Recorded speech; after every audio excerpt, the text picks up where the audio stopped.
So you know the story. Back in 1957, Dr. Seuss first published the book, How the Grinch Stole Christmas. And I was already 12 in 1957, so you can see how old I am now. I'm 69 years old. Anyway, my little brother was only 4 at the time, and my aunt gave him a copy. She says, "It's a brand new book." She says, "You're going to love it." She says, "He'll love the story."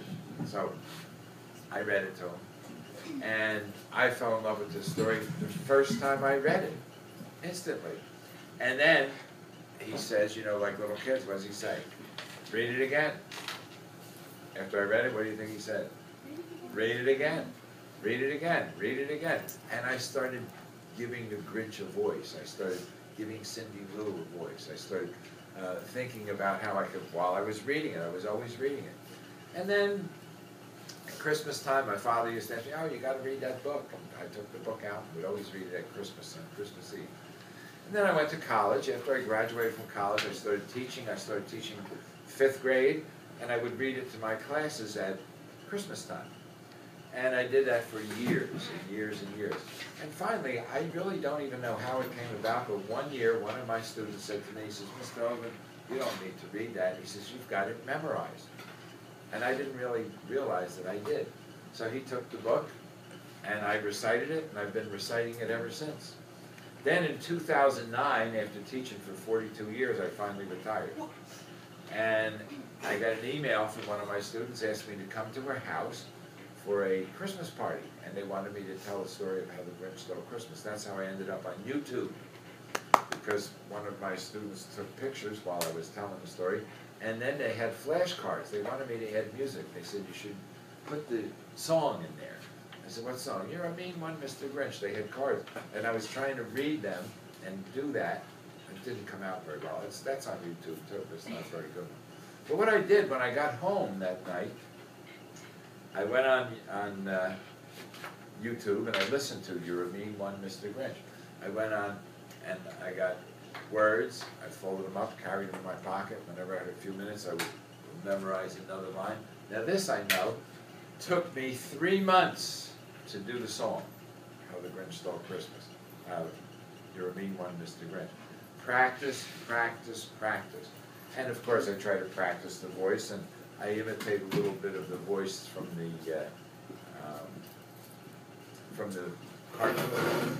But now, that brings us to Christmas Eve, 1957, when many kids for the very first time were hearing the story, How the Grinch Stole Christmas. No cartoon, there was no movie yet, it was just a book. And I happened to be one of the fortunate people that had one, and I read it to my brother that very night, Christmas Eve, 57. How the Grinch Stole Christmas by Dr. Seuss. Every Who down in Whoville liked Christmas a lot, but the Grinch, who lived just north of Whoville, did not. The Grinch hated Christmas, the whole Christmas season. Now please don't ask why. No one quite knows the reason. It could be his head wasn't screwed on just right. It could be, perhaps, that his shoes were too tight. But I think that the most likely reason of all may have been that his heart was 2 sizes too small. Whatever the reason, his heart or his shoes, he stood there on Christmas Eve, hating the Who's, staring down from his cave with a sour, Grinchy frown at the warm, lighted windows below their town. For he knew every Who down in Whoville beneath was busy now hanging a mistletoe wreath. "And they're hanging their stockings," he snarled with a sneer. "Tomorrow is Christmas. It's practically here." Then he growled with his Grinch fingers, nervously drumming. "I must find some way to stop Christmas from coming." For tomorrow, he knew, all the Who girls and boys would wake bright and early, they'd rush for their toys, and then, oh, the noise. Noise, noise, noise. That's one thing he hated, the noise, noise, noise, noise. Then the Who's, young and old, would sit down to a feast, and they'd feast, and they'd feast, and they'd feast, feast, feast, feast. They would feast on Who pudding, and rare who roast beast, which was something the Grinch couldn't stand in the least. But then they'd do something he liked least of all. Every Who down in Whoville, the tall and the small, would stand close together with Christmas bells ringing. They'd stand hand in hand, and the Who's would start singing, and they'd sing, and they'd sing, and they'd sing, sing, sing, sing. And the more the Grinch thought of his Who Christmas sing, the more the Grinch thought, I must stop this whole thing. Why, for 53 years I've put up with it now. I must stop this Christmas from coming. But how? Then he got an idea. An awful idea. The Grinch got a wonderful, awful idea. I know just what to do. The Grinch laughed in his throat, and he made a quick Santa Claus hat and coat. And he chuckled and clucked. What a great Grinchy trick. With this hat and this coat, I look just like Saint Nick. All I need is a reindeer. The Grinch looked around, but since reindeer are scarce, there were none to be found. Did that stop the Grinch? No. The Grinch simply said, if I can't find a reindeer, I'll make one instead. So he called his dog Max, and he took some red thread, and he tied a big horn to the top of his head. Then he loaded some bags and some old empty sacks on a ramshackle sleigh, and he hitched up old Max. Then the Grinch said, giddy up, and the sleigh started down toward the homes where the Who's lay a snooze in their town. All the windows were dark, quiet snow filled the air. All the Who's were all dreaming sweet dreams without care when he came to the first little house on the square. This is stock number 1, the old Grinchy Claus hissed, and he climbed to the roof, empty bags in his fist. Then he slid down the chimney, a rather tight pinch. But if Santa could do it, so could the Grinch. He got stuck only once for a moment or two, and he stuck his head out of the fireplace flue, where the little Who stockings all hung in a row. Whoosh! These stockings, he grinned, are the first thing to go.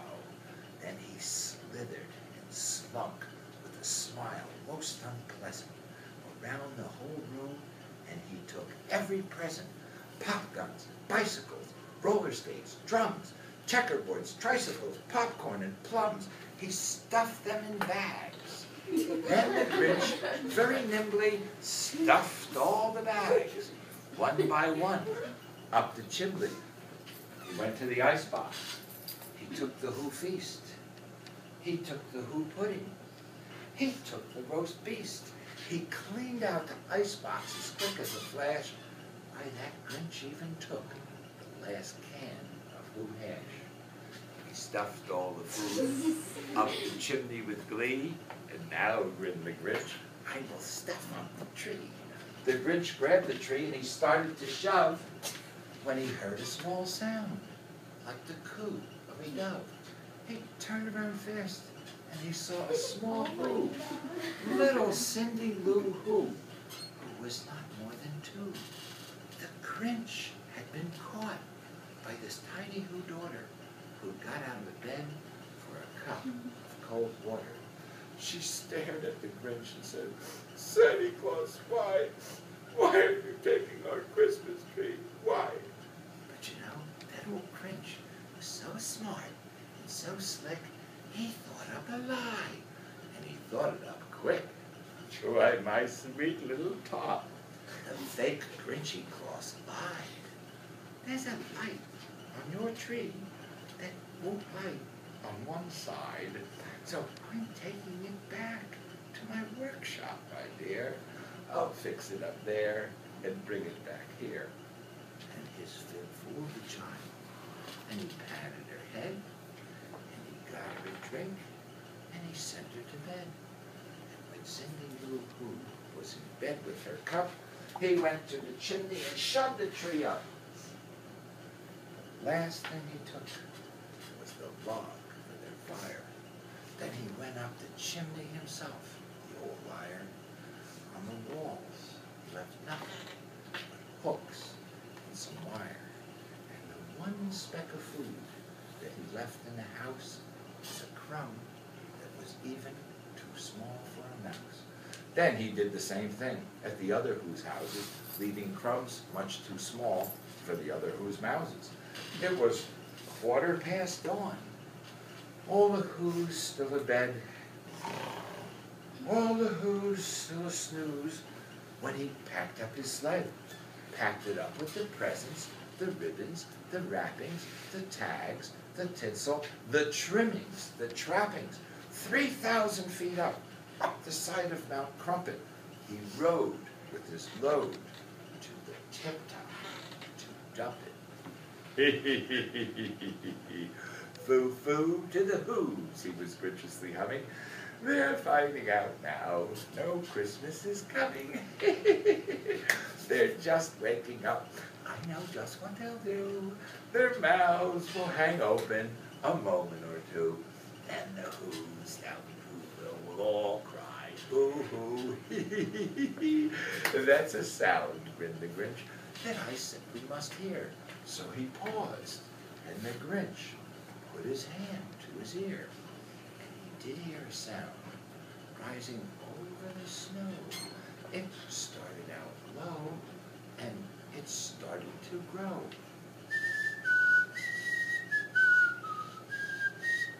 But that sound wasn't sad.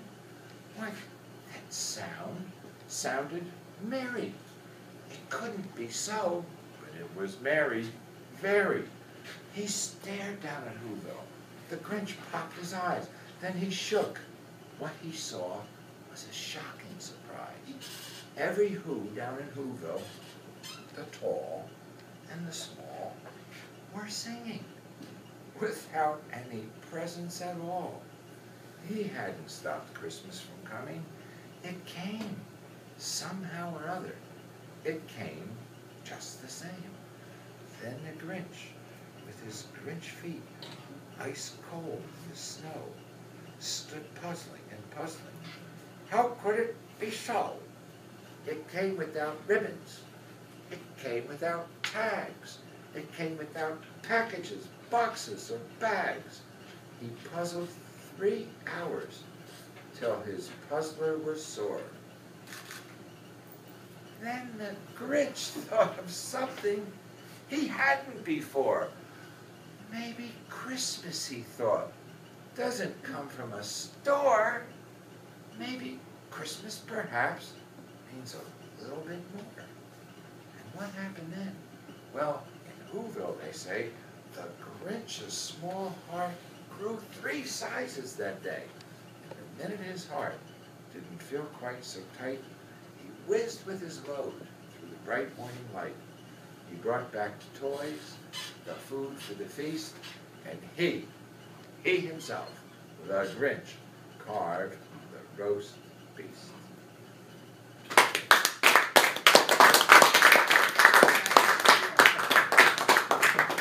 Thank you, Cindy Lowe. Thank you, Max.